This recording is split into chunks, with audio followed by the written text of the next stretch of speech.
Donc nous sommes mis d'accord sur la construction donc, de ce guidelines en le divisant en 5 chapitres. Et donc 5 chapitres qui apparaissent comme ça sous la forme de blocs principaux et qui suivent en fait le processus complet de validation et de certification des compétences acquises en milieu professionnel. Donc, premier chapitre, cela concerne la définition des référentiels. Le deuxième chapitre est consacré à la définition des preuves qui permettent à un moment donné la validation et la certification de ces compétences. Le troisième chapitre est dédié à la reconnaissance, donc, et à la validation, dirions-nous, donc avec la question d'évaluation et de la certification, donc de l'attribution du titre, du diplôme ou du certificat. Quatrième chapitre qui met en évidence les liens que l'on peut faire entre ce modèle et les cadres européens de qualification existants. Et enfin, le dernier chapitre concerne en savoir avec en fait la qualité, c'est comment on s'assure en fait d'un processus de reconnaissance, donc comment on le stabilise et comment on l'institutionnalise.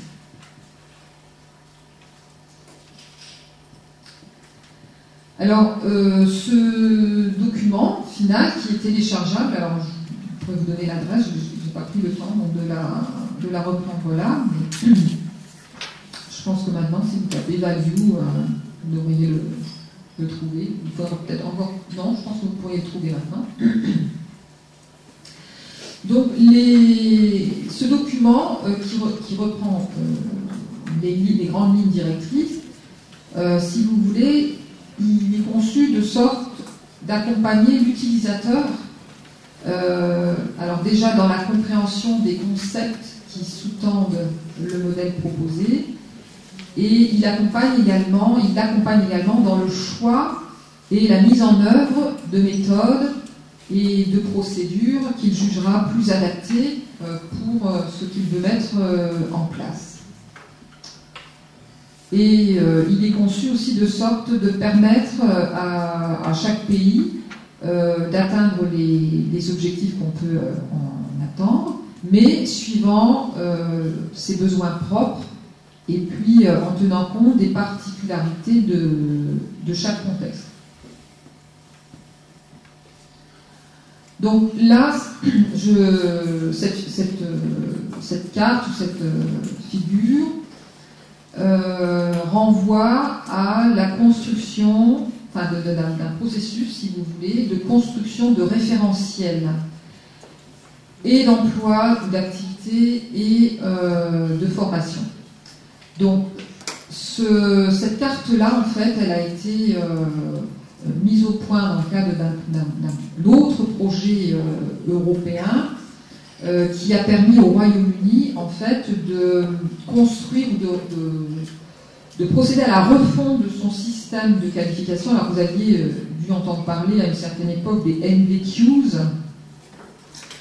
Donc, le Royaume-Uni a procédé donc à la refonte de son système de certification suivant les orientations de la Commission européenne. Et ce qu'on voit là, en fait, a été repris par l'Estonie qui, actuellement, est en train donc de construire son système de qualification. Alors, en fait, vous voyez de part et d'autre, alors à gauche, le marché du travail, à droite, les systèmes, on va dire le système éducatif. Et donc, en fait, l'idée, c'est de repartir de tâches, à partir de ces tâches, d'identifier des compétences que l'on réfère à une profession, alors dans le meilleur des cas, ou en tout cas à des emplois, qui donnent lieu à l'élaboration d'un référentiel de formation, puis d'un programme de formation qui relève de la responsabilité des systèmes éducatifs. Donc dans le processus, les systèmes éducatifs prévoient les modalités d'évaluation et de validation jusqu'à la réunion d'un jury qui permet donc ensuite la délivrance du diplôme et à partir de là, donc, pour l'individu, un accès sur le marché du travail.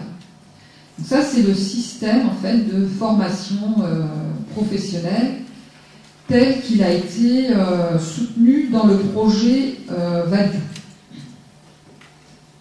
Alors, dans le prolongement de la figure précédente, en fait, donc, l'idée, c'est de repartir d'un emploi et de rechercher dans cet emploi, à travers les tâches qui sont réalisées, les compétences que l'on va donc développer en milieu professionnel, les compétences que l'on va à un moment donné évaluer et certifier.